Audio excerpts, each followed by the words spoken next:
Hi all welcome to football arena. കഴിഞ്ഞ Brazilian ലീഗിൽ മികച്ച പ്രകടനമാണ് നെയ്മർ ജൂനിയർ പുറത്തെടുത്തിട്ടുള്ളത്. ഒരുപാട് സമയമൊന്നും കളിക്കാൻ നെയ്മർക്ക് കഴിഞ്ഞിട്ടില്ല.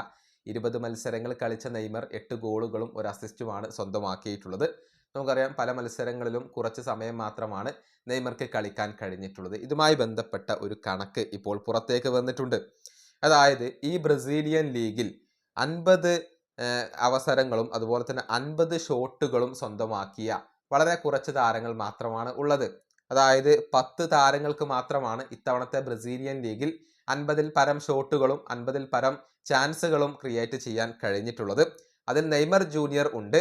2000 മിനിറ്റിന് താഴെ മാത്രം കളിച്ചുകൊണ്ട് 50-ൽ പരം ഷോട്ടുകളും 50-ൽ പരം ചാൻസുകളും ക്രിയേറ്റ് ചെയ്ത ഏക താരം അത് നെയ്മർ ജൂനിയർ മാത്രമാണ്. അതായത് കേവലം 1531 മിനിറ്റ് മാത്രമാണ് നെയ്മർ ജൂനിയർ കളിച്ചിട്ടുള്ളത്. അതിൽ നിന്ന് 56 ഷോട്ടുകൾ എടുക്കാൻ നെയ്മർക്ക് കഴിഞ്ഞിട്ടുണ്ട്. 50 ചാൻസുകൾ ക്രിയേറ്റ് ചെയ്യാൻ നെയ്മർക്ക് കഴിഞ്ഞിട്ടുണ്ട്. ഇത്രയും കുറച്ച് മിനിറ്റുകൾ കളിച്ചുകൊണ്ട് ഇത്രയധികം ഇമ്പാക്റ്റ് ഉണ്ടാക്കിയ മറ്റൊരു താരവും ബ്രസീലിയൻ ലീഗിൽ ഇല്ല എന്നാണ് ഇപ്പോൾ ഈ ഒരു കണക്കുകൾ സൂചിപ്പിക്കുന്നത്. അതായത് കുറച്ച് സമയം മാത്രം കളിച്ചുകൊണ്ട് തന്നെ നെയ്മർ ജൂനിയർ ഒരുപാട് ഷോട്ടുകളും ഒരുപാട് ചാൻസുകളും ഒക്കെ ക്രിയേറ്റ് ചെയ്തിട്ടുണ്ട് എന്നുള്ളതിൻ്റെ ഒരു തെളിവാണ് ഇത്. ഓർത്തു നോക്കുക, എല്ലാ മത്സരങ്ങളും നെയ്മർ ജൂനിയർക്ക് കളിക്കാൻ കഴിഞ്ഞിരുന്നുവെങ്കിൽ എല്ലാ കണക്കുകളിലും ഒന്നാം സ്ഥാനത്ത് നെയ്മർ ജൂനിയർ തന്നെയായിരിക്കും. ഈ വീഡിയോ അവസാനിപ്പിക്കുന്നു. അടുത്തൊരു വീഡിയോ കൊണ്ട് കാണാം.